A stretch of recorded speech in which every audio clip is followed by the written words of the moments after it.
Hey Mark, it's good to see you again, mate. I know you from Barton Moss, from the Anti-Fracking Protection camp there.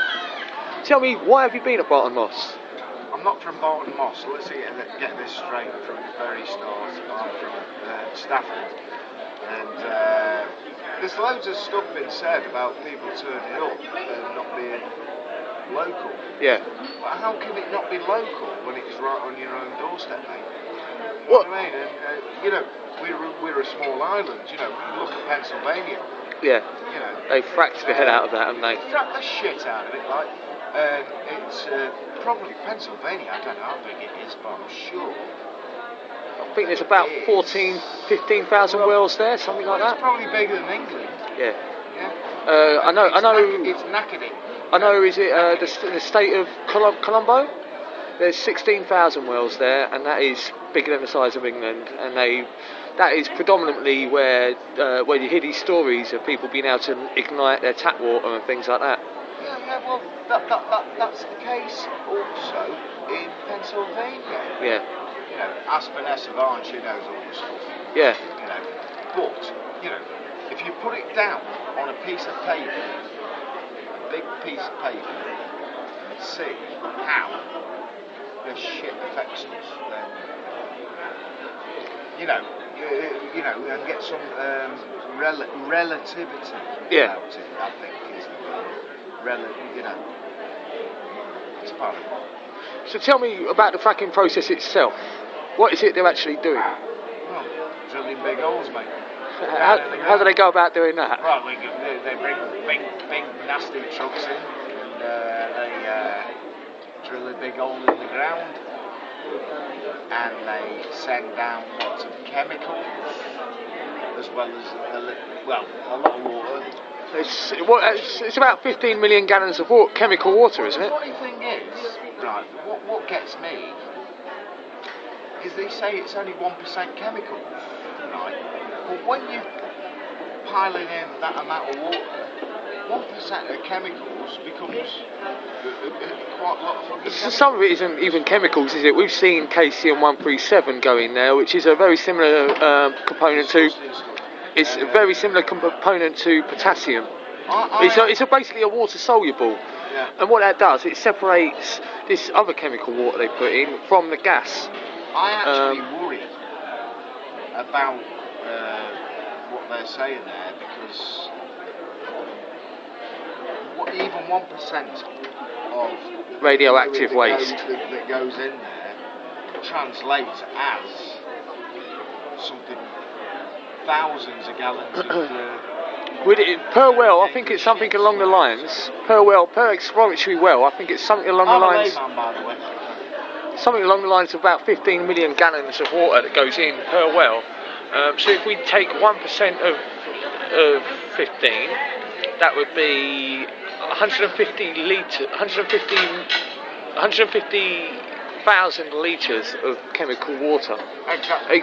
Actual chemicals that are going straight into the ground. It's literally being poured into the ground. Straight into the ground, and about 60% of it comes back up. What happens to the other 40%? Yeah, well, it's also worrying what they do. You know, the 60% that comes back up, they still haven't sussed out what to do with it. Well, they're putting it in a Manchester ship canal. Yeah. That's disgusting. What, ain't it? There's 15 million gallons of 115 million litres of 100% pure chemicals that are going in to the Manchester ship canal. This is 100% pure chemical. It's not mixed with anything else. And obviously that is a worrying statistic. Well, the funny thing is, right, we've only just learned about the Manchester Shipping Canal. I know. We heard that the Humber Estuary has also been used. So, over the east side of the country. I heard a lot of the waste is also being taken to Stirling up in Scotland. Is it? Yeah. I like Stirling. Stirling's a nice place. It's a massive... They better not do it to Stirling. A massive industrial city, isn't it, where they've got nuclear waste just basically being poured into the... Well, the Firth of Forth is probably the most toxic river in the world, in all fairness. The amount of waste they put into there is extremely worrying. It's unfortunate, really, because I had a mate. I used to work for him a few years ago. He was a captain of one of those tugboats that brought big ships in Yeah. on the Clyde. And he also, in his spare time, used to dredge the Clyde. I'd love to know his thoughts, but he's about 80 now. And I will get in touch with him. Yeah, well, that'd be good. Have an app with him about this sort of shit, yeah. So what about the policing at Barton Moss? What do you think about that? Cunts. Actually, no, I think sorry for my language. I do think it's been disgusting, and it's left me in no doubt whatsoever. And anyone who thinks any different, I'll shake it, because they are corporate security guards. It's quite clear over there they are working for corporate interests and not for the local. No getting away from it. Absolutely. Yeah. I know a lot of the protectors there. They call them the IGAS private army, as if IGAS have IGAS have personally actually hired these police officers to arrest peaceful protesters. Well, IGAS. Imagine this, right? Let me tell you. Me and Sean, I love Sean. Right. Day 2.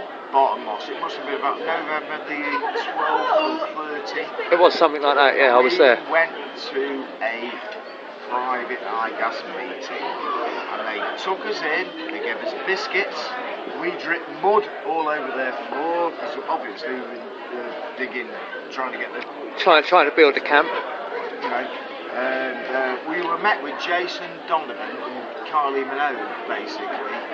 You know, trying to give it out the happy face. Yeah. You know, and that is what they've been doing all along. Wrong. What? What they've been doing is trying to manufacture consent. Yeah. Absolutely. And the way they've done that is disinformed everybody, not involved the community. Give the community no They voice lied to the whatsoever. community. Lied, and I mean, Yeah. And that is what disgusts me so much. And I will continue to fight this fucking pile of shit. Absolutely, me and you both, brother. Now, as for the arrests at Barton Moss, the police were informed by several people there at the start that it was in fact a public highway. And it stated that at the gate, and as per the Highways Act of 1980, as a public footpath, it grants precedence to the pedestrians. Now, the police were there arresting people for obstruction of a highway when it clearly isn't a highway. So, maybe, do you think they knew it was a highway? Of course they knew it was a highway. Of course they knew it was a public footpath from day one. Yeah. Why did they take the fucking signpost? They took a public footpath signpost away. They stole it, yeah. So... They knew how the law stood. Do you think maybe they have a... do you think they have a budget prepared for suing? Basically, a budget prepared for their own unlawful arrests? Would you speculate at that? Speculation would say that maybe IGAS threw a little few £100,000 in there just in case we tried to prosecute. It is worth speculating at, isn't it? Might go. You know, each oil company will have that kind of budget set aside for the police, to combat any. So do you think legal dissent from? Do you think there are literally backhanders in place from IGAS directly to Greater Manchester Police? Brown envelopes all the way. Yeah, go and see Ian Stewart, Mayor of Salford. You know, it's funny actually when we occupied the council buildings a couple of weeks ago. We went past Ian Stewart's house in Salford, and his posh camper van had fucked off to Cornwall for a weekend or on somewhere, probably on lakes. Yeah. You know, they're all tossers. The corruption is very much down to the core, isn't it? Especially with the council. Now, I remember when I was run over by the councillor that actually approved the planning permission for the site itself. And there were the councillor.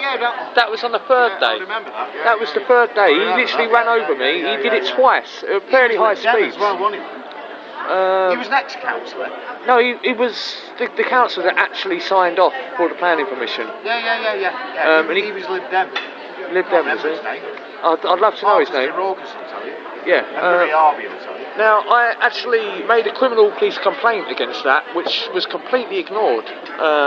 They completely ignored my allegation that he ran over me. There's video evidence. They refused to see it because they stated that anybody that saw it that was a protester would be impartial and that their evidence couldn't be used. You're one of many, mate. And that's just how thick that corruption goes. This is how it's been all winter. You know, we've been assaulted, we've been battered, we've been falsely arrested. Yeah. And these bastards, you know, and I can't, you know, I can think of worse words to use. Yeah. You know, I'm trying to be sensible. Well, they are bastards.